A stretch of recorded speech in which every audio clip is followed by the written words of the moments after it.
Hola, bienvenidos. Buenas tardes. Good afternoon. My name is Abelardo de la Peña Jr. I'm the Director of Marketing and Communications here at La Plaza de Cultura y Artes, welcoming you on a kind of a cloudy afternoon here in Los Angeles on En Casa con la Plaza, Cocina. Every Monday, of course, we have our cooking demonstrations from our home, in this case, the home of our guest, to yours. And we've been doing this since April of last year, and we will continue to do so. Our sponsors today, Union Pacific Foundation, we have CVS Aetna, and also funding has been provided by California Humanities and the National Endowment for the Humanities as part of the American Rescue Plan Act of 2021. If you've joined us on Zoom, all of you have joined us, hi. You could use the chat feature to ask questions. Let us know where you're zooming in from. We'll take the questions during and after the session. Those of you who have joined us on Facebook, please do the same. Use the comment section to give us little hearts like somebody's doing there. And also let us know where you're viewing from and ask questions, make comments as well. Before we get started, La Plaza is open every day except Tuesday, weekdays from noon to 5. Our La Tienda gift store is open as well on Saturdays and Sundays from 10 o'clock in the morning to 5 o'clock in the afternoon. All our exhibits are open, including our newest Patriotism and Conflict, Fighting for Country and Comunidad. It opened just this past Friday, and it is an incredible exhibit. I urge you all to come down to La Plaza de Cultura y Artes and check it out. Programming is kind of winding down, but we have a great one coming up this Saturday. It's Encuentro de Jaraneros de California. It's a full day starting from noon to 9 p.m. of jaraneros, both dancers and little groups. So we have, let's see, Los Hermanos Herrera, Conjunto Sacamundo, Conjunto Los Alebrijes. So, and then also dancing by Latinas Art Academy, Folklore Mexicano Cielo Rojo. This is free of charge here at La Plaza de Cultura y Artes, a full day of jaraneros and ending with a fandango. So that should be a treat. All right, with that, I'm going to bring up our host for En Casa con la Plaza Cocina, Ximena Martin, our Director of Programming and Culinary Arts. Please join us, Ximena. Buenas tardes. Hi, Bernardo. Thank you. Happy Monday, everybody. Hello. I'm so excited about today's offerings. But today we have Marlene Aguilar from IREKUARHIKUA. And she's going to be making gorditas with butternut squash. Here's my butternut squash. I can't wait to make some. Squashes are in season.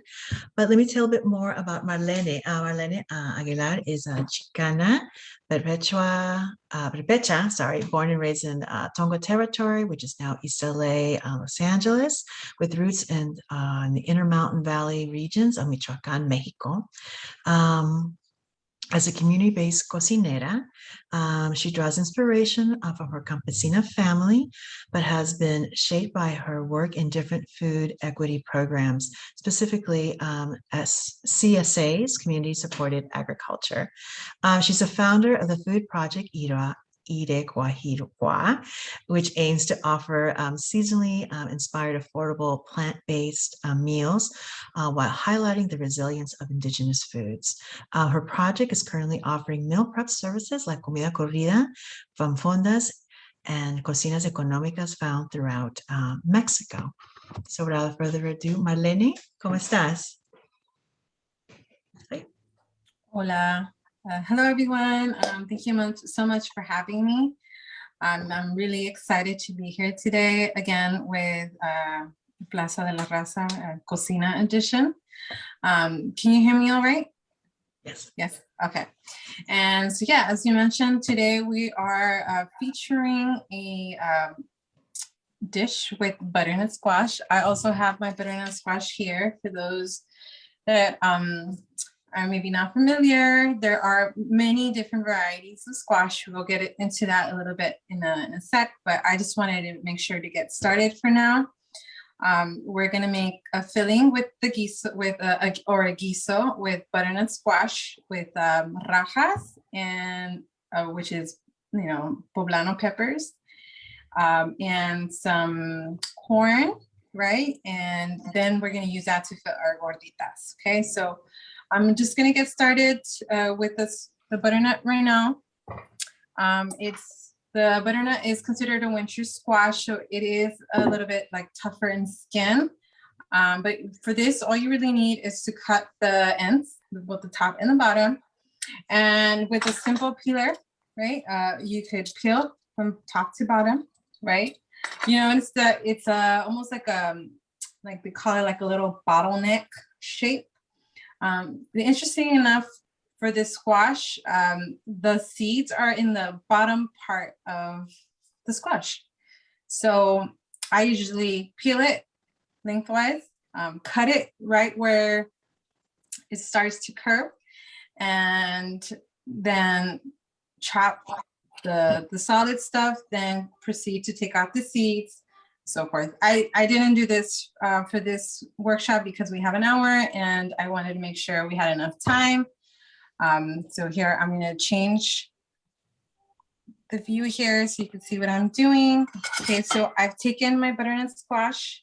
I've diced it in 1/2 inch cubes here. As you can see, I'm going to just try to change it to the bowl here. We have some, what we're going to do is we're going to season it before we get it ready to go in the oven. I have the oven preheating right now at 400 degrees. It's actually already waiting for me. We're going to add a little bit of garlic powder. Right, I'm going to season it, which is nice and good. Some salt to taste. I'm just gonna eyeball it. And you don't want to worry too much about the salt here, because we'll add salt to the guiso as we go. Here I have some grapeseed oil, and I'm just gonna, it's about like 2 tablespoons. Right, what we want to do is coat it with enough oil so it roasts nice and pretty, right? And so all you're gonna do is mix it.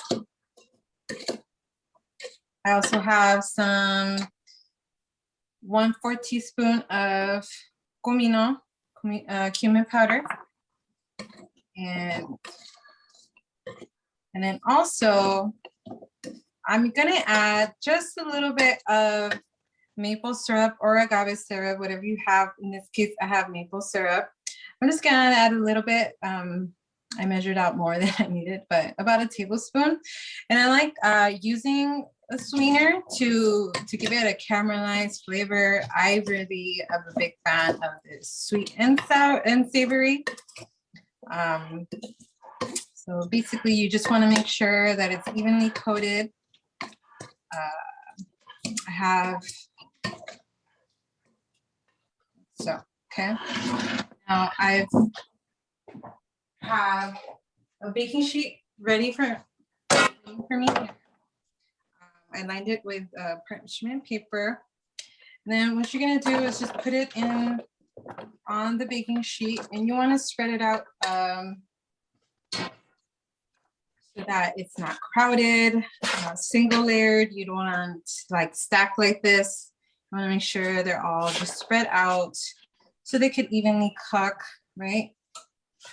And then we're going to cook this for about 30 to 40, no, 30 minutes, 35, maybe 40, but. Marlene, if we don't have a butternut squash at hand, we went shopping. Is there other types of squash that could be used instead, just in case we don't have a butternut squash? Yes, I recommend any of the other ones. Just the trick is to cut them evenly, right? So that they cook evenly, right? Some squashes have like a tougher skin, so just keep peeling it, and yeah, you could use any other kind. It might be slightly different flavor profile because the butternut squash, it tastes like butternut, but yes, you could definitely do it with squash. That might have grooves like the acorn squash. That one might be a little harder to peel, but if that's what you have, that's what you have. Like so. So you spread it just like that. right?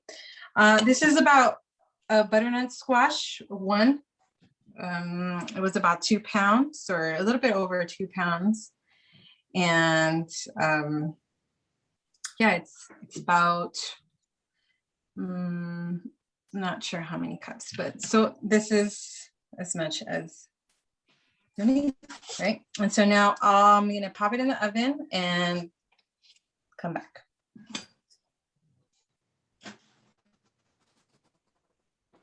Okay, so now I'm gonna start getting ready to make the guisado. So for the rest of the guisado, we're gonna need an onion, right? You can use white or brown onion. I like to use whatever is more affordable. Sometimes they're sale, right? And so for this case, I got a good price on the brown onions, but you're welcome to use any, right? So what we're gonna do with this onion is we're gonna julienne it, right? Part of the reason I chose to do this recipe is because, well, let me, maybe we have enough time to prep all that stuff. I wanted to use something that was seasonal, like a winter squash, because it's just, for me, I feel it's very beneficial to eat with the seasons, right? In this case, the winter squashes are, you know, you could think of pumpkin, right? Or anything like that. They're really like pigmented, like really yellow or really orange, right? And those are the veggies that are high in beta carotene, which is really good for your eyesight, right? So right now we're having longer nights, right? And our vision is having a harder time to adjust, maybe. These are the types of food that will help our vision, right, with the vitamin A. And then also it has a bunch of vitamin C as well. So it'll help you through the flu season, with colds, with COVID, right? And those are the reasons why I like to cook with seasonal foods. And then also it's a staple within the Mesoamerican cuisine, right? It's native to the Americas. And there are over about 100 varieties of squash. Butternut squash is one of the ones that are more available at markets. And so I also wanted to do something that was savory, because in the Latino community, squashes are often cooked as desserts or in sweet dishes. And that is good, right? I mean, there's a place and time for everything, but there's so much more people could do. And then also, as we all know, in the Latino community, we can, you know, take it easy on the sweets, right? For issues like diabetes, you know, issues and things like that. And so it's good to you know, just play around with different staples. There's also the kombucha squash. This is actually one of my favorite. This skin is edible. This is a little tiny one that I grew in my garden. But I really like it because it's like a buttery, like it's like a just dense, buttery, melts in your mouth and it's ready. And we also have this other squash that my friend grew in his garden, and it's a variety out from New Mexico that he decided to grow here. And so there's just so many different types of things you could do. For instance, this one, I'm really excited because it's super long. So what I'm planning to do is make noodles out of it, right? And so you could replace, let's say your flour noodles with veggie noodles, right? And you know, that's just gives you more fiber, gives you just more nutrients, right? Than, you know, just regular flour noodles. And folks that are gluten-free, you know, this is just a fun thing to think about. You could also use butternut squash because, you know, just choose longer types. This is more of a like a short little chubby one, but there's also longer ones. Okay. So let's see. Okay, I think I'm going to continue with the dicing of things. So we'll do something with rajas because tamales season is upon us.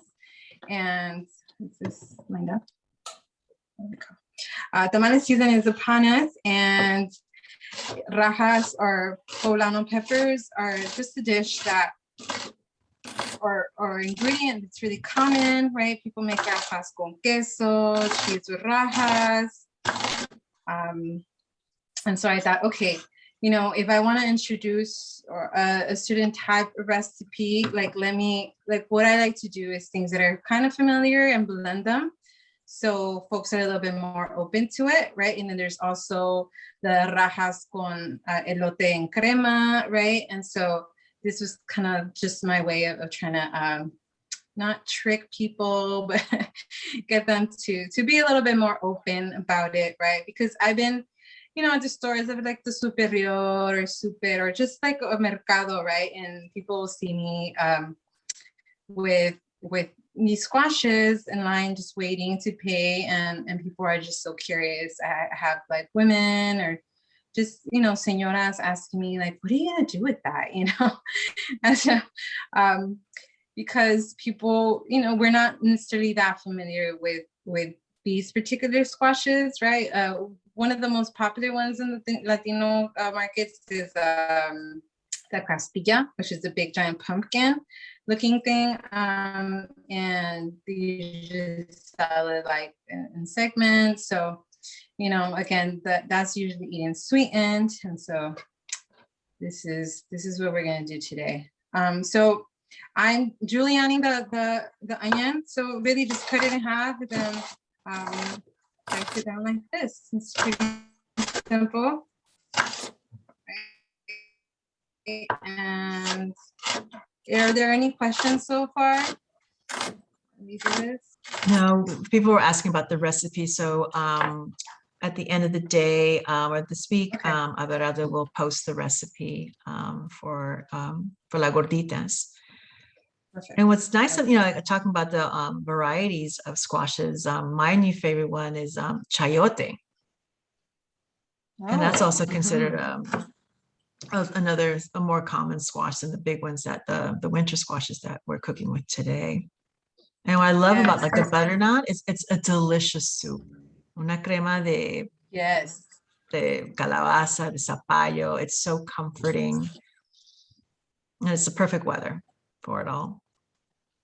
Definitely. Marlene, can you tell us a little bit more about your food company, your home cooking, your food delivery service? Can you tell a little bit more? And also the name of your company, IREKUARHIKUA. I hope I'm saying it right. It's beautiful. So it's IREKUARHIKUA, and it's a word, a Purepecha word, which is the indigenous language of Michoacán. And so I wanted to use an indigenous word to pay homage to just my ancestors, right? And I wanted to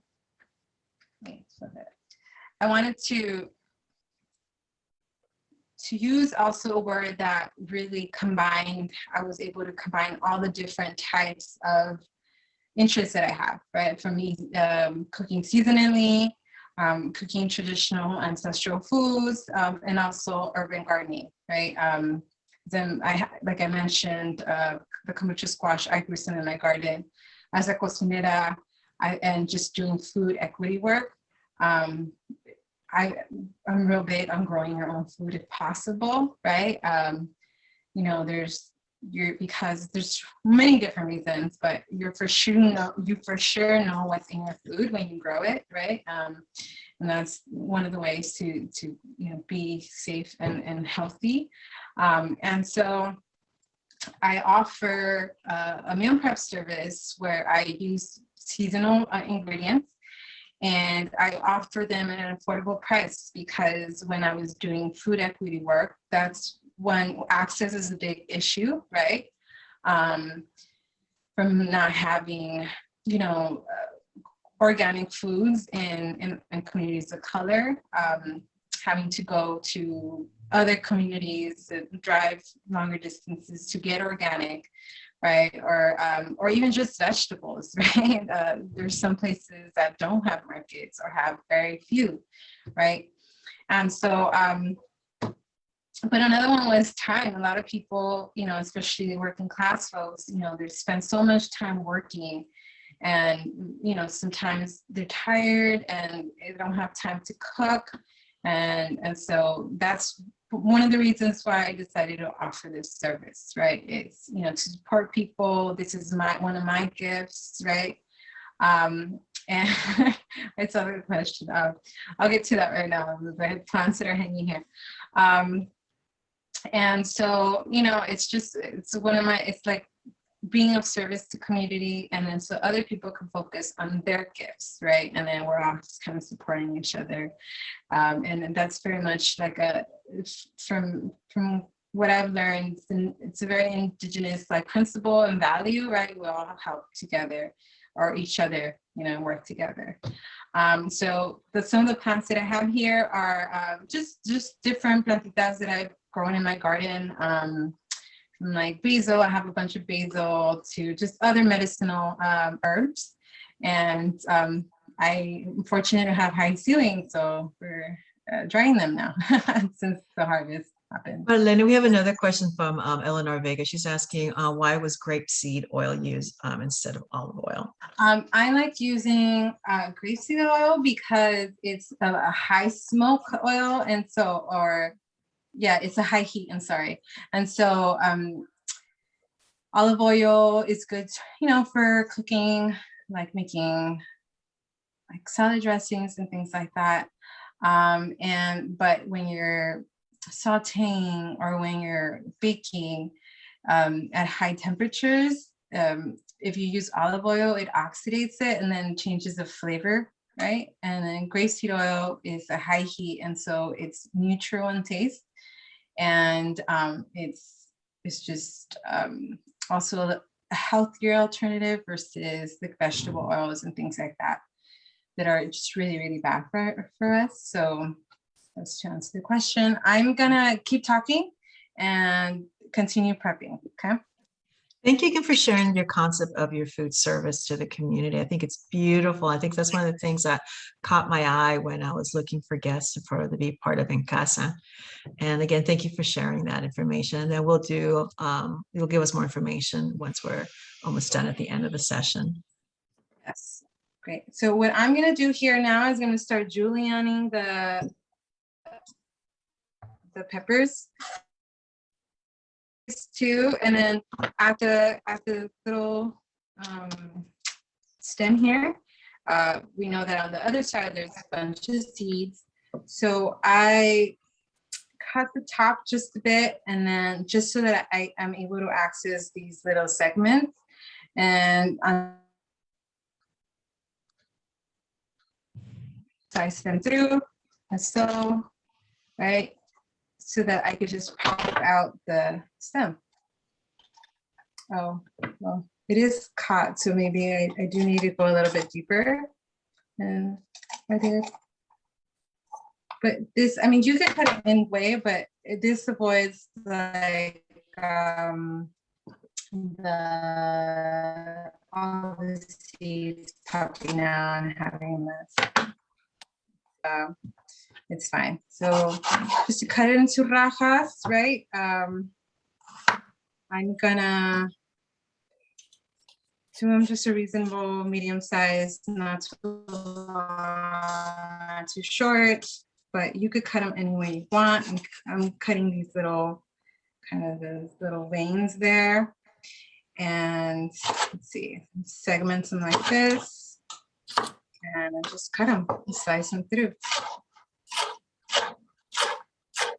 Some of the really neat things about using the poblano pepper is it's high in vitamin C as well, and it's also higher than any other pepper. It has vitamin A, right? So vitamin A is good for your skin. Right now, you know, the colder weather makes your skin a little drier, so this is good good reason to introduce more chile peppers into your diet. And then also, I forget what the actual name is, but it has chiles in general, all the chiles in the family have a property that releases, it's sort of like an endorphin type thing. And it makes you happy, right? It produces that in your brain, or it triggers that. And so I think that's one of the reasons why Latinos are really drawn to Chile for the feel good, right? And like I said, it has vitamin C, so something we want to make sure to load up on with the flu season upon us, and also just COVID, right? So I'm using 2 chiles poblanos. Seeds are getting stuck in here.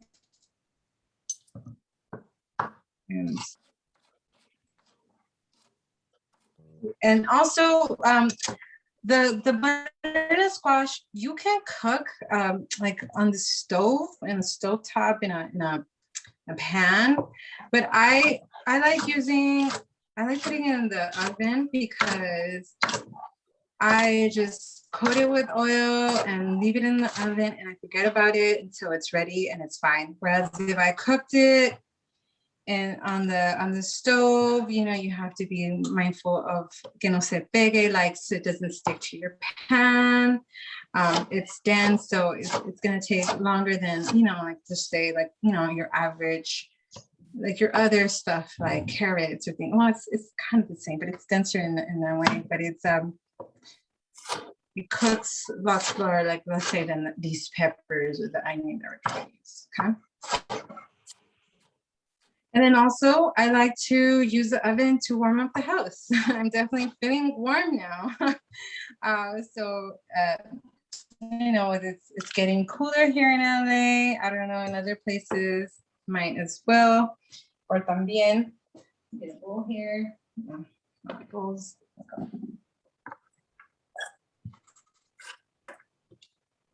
Also, the poblano peppers, they aren't that spicy like other chiles, so it gives it a nice little flavor.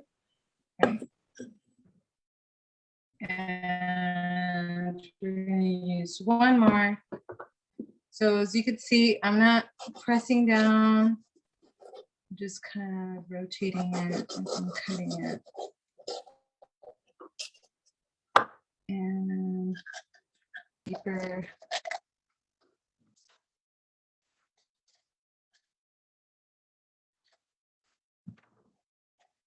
Go. Boom.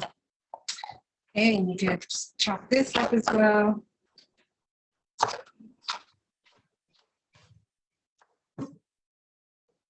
Also, chiles is if, like, for instance, you're planning on making tamales. One thing I like to do is, you know, or suggest to people is maybe you could buy them in bulk, right? And then you have them for your tamales, and you could save them, even dry your own. Just so that in case of an emergency, you have some food, you know, and if you have the space, right? Something where, oh, I put this in, just having to think about, right? We're hearing about some of the shortages, right? So, you know, it's something that won't go bad if you preserve it right, put it in the right environment. So this one has like this little brown thing, so I'm gonna cut around that and compost it. That's also something I want to recommend to people. I use I collect all my kitchen scraps. I put them in, I have a little worm bin, and there's little worms that eat the scraps and the stuff that they, when they're excrement, that serves as like a manure type thing, and it goes back into my garden. So nothing goes to waste. How big is your garden, Marlene? Let's see. I have 2 like 10 by 20, I want to say, garden boxes, and then I have like a 10 by 10 what I refer to as a crop field, where I plant my corn, things like that, my maíz. So it's not that big. I think I try to make as best use of it as possible, but it's in the front yard of my family's home. I'm always moving from place to place, and they've been so gracious to let me transform the front yard. It was just being used to put cars, old cars, and I talked to my father into getting rid of those junk cars, and now we were able to grow food there for me, for the family. So, and it's really great because I've been able to have a space for my parents who are from the campo to share with me just some of their tricks, some of the things they know, and also they're older, so it gives them something to be distracted with, right? Okay, so we have this here. So pretty much I minced some garlic, and that's also, I have some fresh corn that I dekerneled before ahead of time. That's what we're gonna need. And the butter scratch system. And then also I like to top it off with some ground pepitas. These are whole pumpkin seeds. I grinded them just to give them, just to be useful, or use all the different parts of the squash. But that's optional. I'm gonna go ahead and actually put this to the side and then start talking about the pepitas. I'm sorry, the gorditas. Because the squash is still cooking a little bit, and I'll let it. One of the things about gorditas is, for those that don't know, it's like a this little pocket you can open up and stuff goodness in there. We're gonna stuff this guiso, but then two, what I want to be mindful of is you want to let it cool down a little bit before you try to open it, because then you'll burn your hand. So I'm gonna make them. I'm gonna put them in my trusted little tortilla warmer and keep them there, right? So I'm gonna go ahead and turn on my comal. I have my masa here, ready to be worked on. I know you're very ambitious. Did you make your own masa this time around? This time around, I didn't get a chance. I had a catering order. That's also something I offer aside from the meal service, is catering. And I just didn't have time. But here I did use organic harina de maíz. And I do recommend that you use organic, because unfortunately our maíz is it's being contaminated by bisulfate, which is a proven carcinogen. And so if you can buy organic, and there are different places you could get it from. I don't know. Can I name places? Is that allowed, Jimena? You know what? Yeah, it was cut out a little bit. Jimena, can you hear me? I could hear you now, but it was cut out when you were explaining about the organic. Can I name places? Oh, okay. So can I name places? Yeah, absolutely. Support local. Absolutely.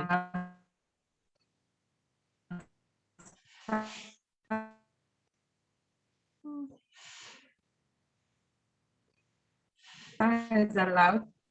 Oh, okay. Yeah, we can't. I guess there's something wrong with the internet. But go ahead. Here in Buenos Heights, we have a tortilleria. the name of Kernel of Truth. They offer organic masa and tortilla.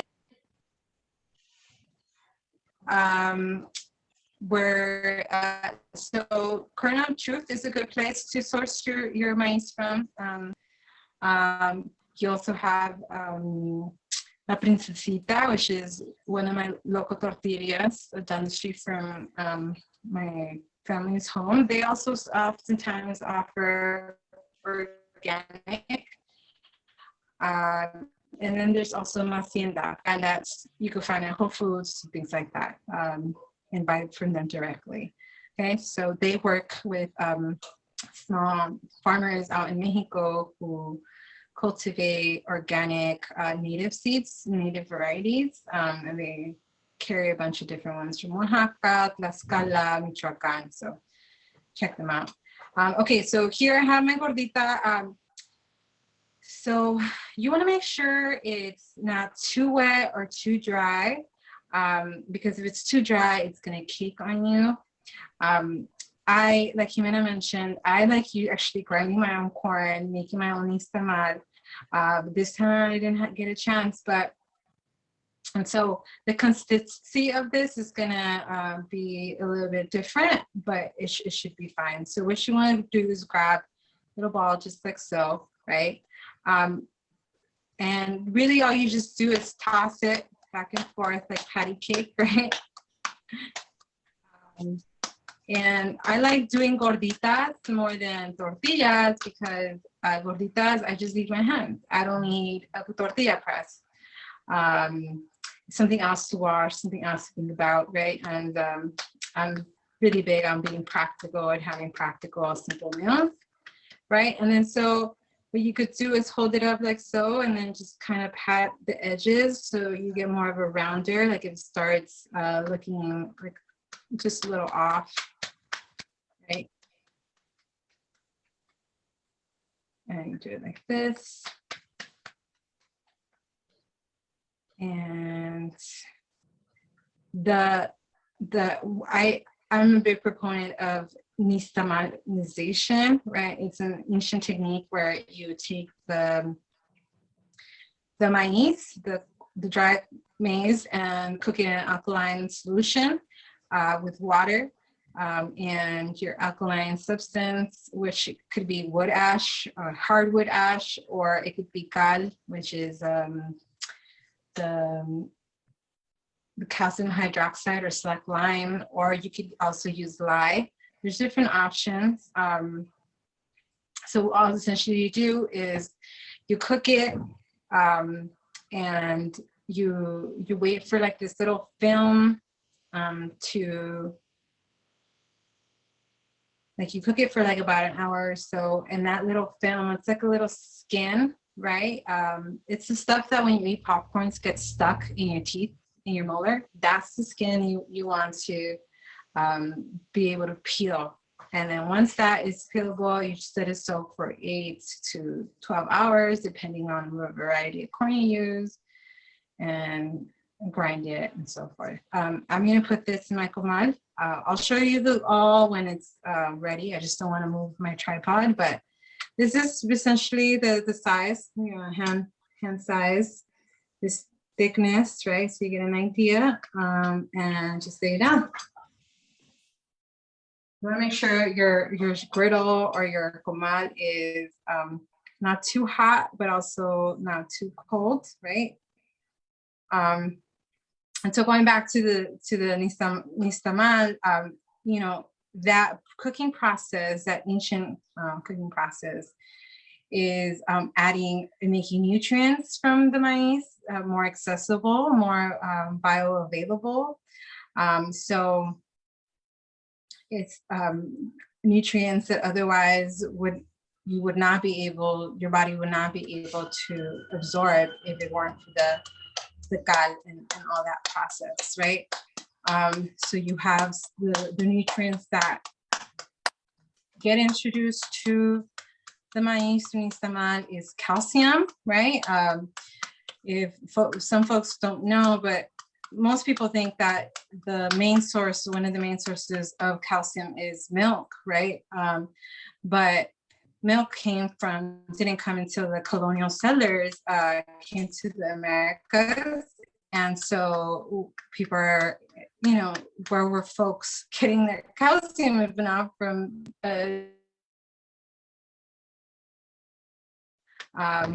and so, like, calcium is good for your bones, your teeth, also for your nerve system and all the other just processes that the body needs, right? So this is kind of therapeutic. I also recommend it because it's just the sound of it, the smell of it, it just reminds you, it takes you back. It's like a gordita therapy. You lay it down. And let's make one more. How are we doing in time? Okay, Mom, we have about 15. We have about 15 minutes. 15 more minutes? Yeah. Okay, so actually I'm not gonna make more. I'm just gonna go ahead and put this to the side and get started on the guiso. 1 second, let me just wash my hands. Sure. Yeah, for those, while she was making the masa, I mean, they're great. Shop local. The gentlemen at Kernel of Truth in Boyle Heights, they are amazing young gentlemen bringing back those traditions and really elevating the quality of tortillas in Los Angeles. And of course, Macienda, they're based on the west side, where they work with heirloom corn with indigenous farmers in Mexico and really take care of keeping those kernels, the corn, GMO free. And they offer like dried masa versus Kernel of Truth offers fresh masa. And when you can get it, try getting it. It's absolutely delicious. Once you have a fresh, high quality masa, you will never go back to the stuff that you get at the supermarkets. Okay, so here I have the gorditas. You see they're cooking. And once you're able to like lift them up, because you want to see brown spots, and I don't quite see brown spots yet. Okay, so those, we're going to be keeping an eye on them. Here we have our pan heating up. Gonna add some oil, right? Want this is a cast stainless steel, so I want to be generous so the things stick. I'm also going to check on the butternut squash, and it's looking good. Marlene, someone was asking a question. Did you add anything to the masa? No, I just added water, and that was it. Some people add oil, seasonings. I don't do that. I just try to keep it old school. You don't need all of that. The seasonings are going to come from your filling, right? So we're going to add the cebolla. Okay. We have this in medium heat.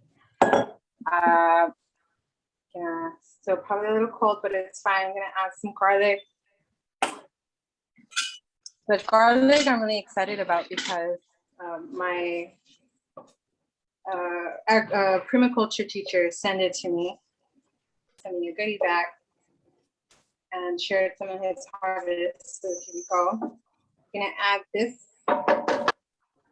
We're gonna let that sweat out a little bit so it gets translucent. It's a big pan, so it's taking a little bit of a while to heat up, but you hear the sizzle, which is what's important.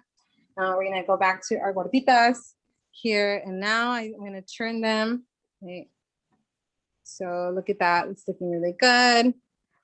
Since they're thick, right, we're gonna leave them on there. Sometimes they do puff up like the tortillas. There's just a couple signs that hopefully I could show you, to visual signs, when it's ready.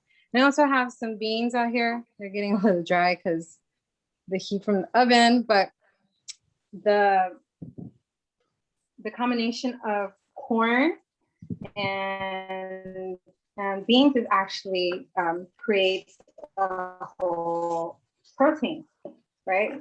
So that's also where folks were getting their protein from. A lot of people ate meat back in the day, our ancestors, but it was a seasonal thing. You know, it was a mindfulness of not overhunting, right? And when the season was gone, the protein came from plant-based sources, right? So make sure to be able to. We talked about different varieties of squash. We have hundreds of varieties of also beans, right? So today I'm using black, but there's the maricuya, there's the pinto, there's just the red. There's so many beautiful varieties. Runner beans, so forth. Now I'm gonna add the rajas, right? And I'm gonna take out my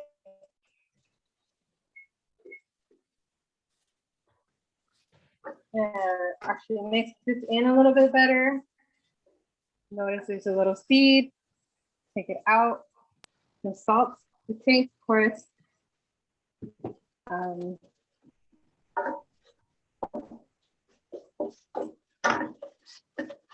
Any questions so far?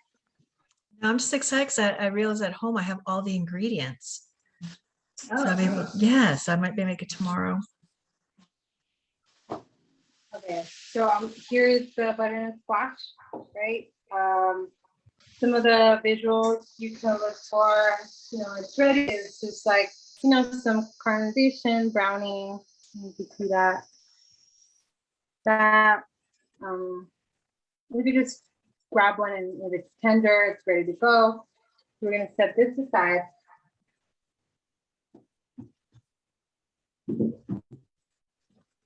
We'll introduce it to our guisado in a bit.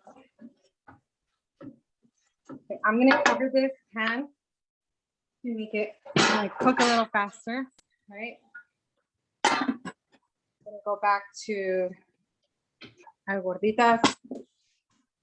Well, speaking of the gorditas, is it So- Lupe Felix Franco is asking a question real quick. She says, when you get, there's two types. There's like the fresh masa and then the masarina that you add water and make. How long do they keep and can you freeze it? The masa. Mhm. The masa, I would say about a week. You know, there's some people that actually ferment their masa, and that fermentation takes time. And so I've heard of people using fermented masa. So masa, it's like probably, if it's in the refrigerator, right, it ferments in there.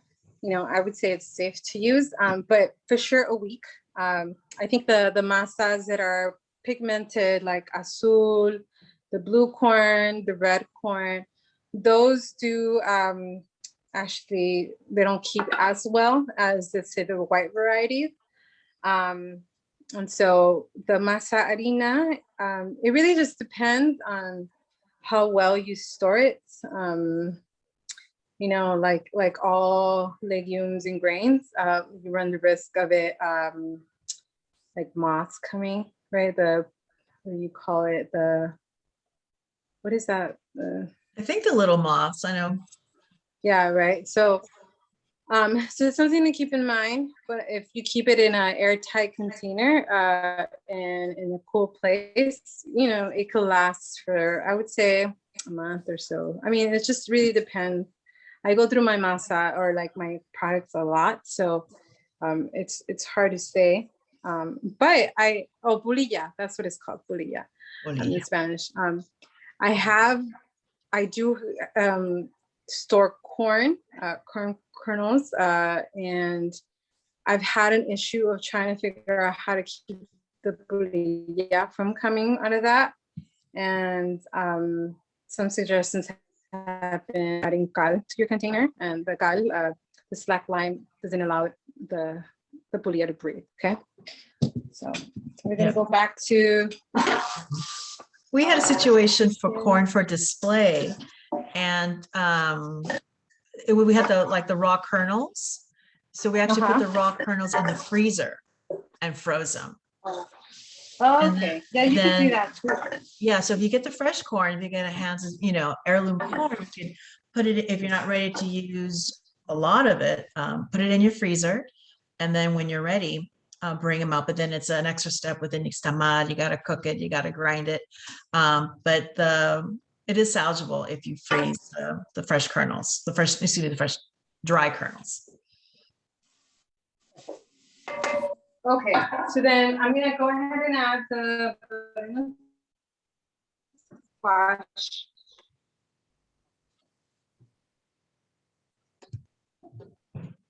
Alright, and since it's already been cooked, we're not gonna, we don't need to let it cook for too long. Oh, I forgot my corn. Here, I'll add it in a bit. Sorry, y'all, it's multitasking, you guys. Do this cooks and then also talk about it, but you get the general gist. Also, this is a dish that I really like because it's like honoring the three sisters. So when we talk about the three sisters, what we mean is in this particular, like you eat it in a gordita, you're with beans, which is I have here and I showed you. You're honoring the bean, the squash, and the corn, and those are called the three sisters because they're grown together in the milpa system. The squash has like big, broad leaves, and it's closer to the earth. And what the leaves do is they shade the soil so the water doesn't evaporate too much, too fast, too soon. The beans, they trellis, so they use the corn plant to climb around and have a structure to grow on. And the maize, the beans, actually provide nitrogen to the soil, which the maize needs. It's a nitrogen heavy feeder, they would call it, right? So usually you would want your peppers to probably get a little darker than this, but it's fine. You could also add cilantro to it. I forgot the cilantro. It's not needed. I'm adding the pepitas just to give it like a nuttier taste. It's optional as well. And here we go. So I have the gorditas over here, cow, right? I'm gonna go ahead and for like one more minute, so then I can show you, because I know we're wrapping up. But if there's any questions, let me know. I'm ready to show you how to cut the gordita and stuff it. Okay. Second. All right. So I'm gonna take my manta here. You want to get like a servilleta. So grab it with this so that you don't get burned, because I just cut it off the comal. You get a small knife and you just start slicing the edge till the way halfway. This probably didn't cook too it will, if it's not cooked too well. I'm speeding this process. Yes, you could add queso seco. So it opens up like this, right? You have a little pocket, the original hot pocket. And I'm gonna add some, let's see. Ooh. Some filling to it. It's still going. Actually, I'm gonna use a spoon for this.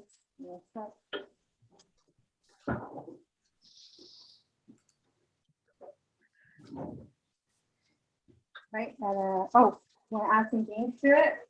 Right. My black beans. Let's see.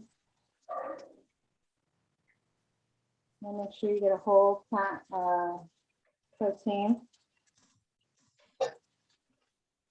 And add it to your, okay, there you go. Add it to your gordita and boom. Look how great that looks. You could add crema, you could add salsa, you could add queso, whatever it is that you feel called to eat, and boom. And that's pretty much your gordita. That looks amazing. Can you tilt up? So what we do is for everybody, we take a picture of yourself with la gordita. Oh, sure. Sorry for all the movement for all those that are watching, but you do as much as you can. So like this. Yes, look right into the little camera there. Okay. Okay, say cheese. Cheese. Gordita. Gordita. Great, thank you. Thank you, Marlene. That looks amazing and delicious and so nutritional and has all the indigenous ingredients that we talked about, and at the same time creating a really complete protein for a complete diet. Please tell us where we can find you in case folks want to know about your services and catering. Yes, you can find me at Instagram, and one of the easier ways, IREKUARHIKUA.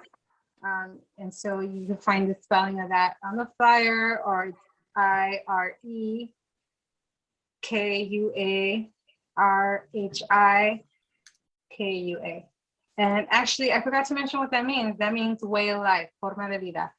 It's like, this is a way of life, eating well, growing your own food, growing your own compost, everything.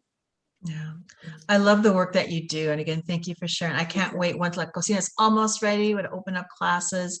And I love the way you talk about food, your passion for food, going back to these ancient indigenous ingredients and sharing your knowledge with us. In todo caso, good luck to you. Thank you. Lots of catering for the holidays coming up. And thank you for sharing the delicious gordita. Thank you so much for having me. A ti. All right. Al señor Everaldo. Thank you very much. Thank you, Marlene. That was incredible. I wish I were there. It just, I just sense the aroma, the warmth of what you bring to this delightful gordita. Let's see. Thank you to all that joined us here. Holly Lynn at Facebook, great lesson. Thank you, she says. We had Lupe Felix Franco joining us on Facebook. Kathy Franco, she had to leave, but she's going to watch it later. We are keeping it on our Facebook page and also posting it on our YouTube page at La Plaza LA. Our Facebook is at La Plaza LA. All of you that joined us on Zoom, Eric Montalban, Juanita Mayfier, Pastor Herrera Jr., always welcome to here at In Casa con La Plaza, Sofia Blanca, and all of you that joined us, thank you so much. Let me tell you what's going on for the rest of the week here at In Casa. We have tomorrow, it's a four session week. We're going to be off on Thursday because of Veterans Day, but tomorrow at 7 o'clock, Tuesday, Remembering Our Loved Ones and Heroes. These are films by students of Thomas Starr King Middle School with Albert Celis, the social studies teacher. These are middle schoolers that are putting together some beautiful short videos of their antepasados. It'll be really nice to see. Then on 7 o'clock on Wednesday, Voices of Latino Vietnam Veterans. It's a replay with Tomas Summers Sandoval, Tom Sandoval, and Manuel Sandoval. They're all related, and two of them were Vietnam vets that served during that conflict, and it corresponds with an exhibition that we have here at La Plaza de Cultura y Artes, Patriotism in Conflict, Fighting for Country and Comunidad. You got to come and check it out, especially around Veterans Day. Not on Veterans Day because we'll be closed, but before and after, come on down. And then finally on Friday, then Guerrero Happy Hour with Richard Al Zaldivar, the founder and director of the Wall Las Memorias Project in Lincoln Park. And then on Saturday, something live here at La Plaza de Cultura y Artes, the 19th annual Encuentro de Jaraneros de California. That's it. Starts at 12 o'clock. It's free of charge. It lasts until 9 o'clock, all day long. Jarana, dancing, and música. Bring your zapatos for some zapateados. And so that does it for today on En Casa con la Plaza. Thank you so much. We will be sending the Gorditas recipe to all of you that attended here on our Zoom page. So hang in there. We'll be sending it to you. Thanks to our sponsors, CVS Aetna, Union Pacific Foundation, and California Humanities and National Endowment for the Humanities as well. Thank you, Jimena. Gracias a ti, gracias Marlene. Okay, bye-bye, Marlene, bye-bye a todos. We'll see you soon here on En Casa con la Plaza. Adiós.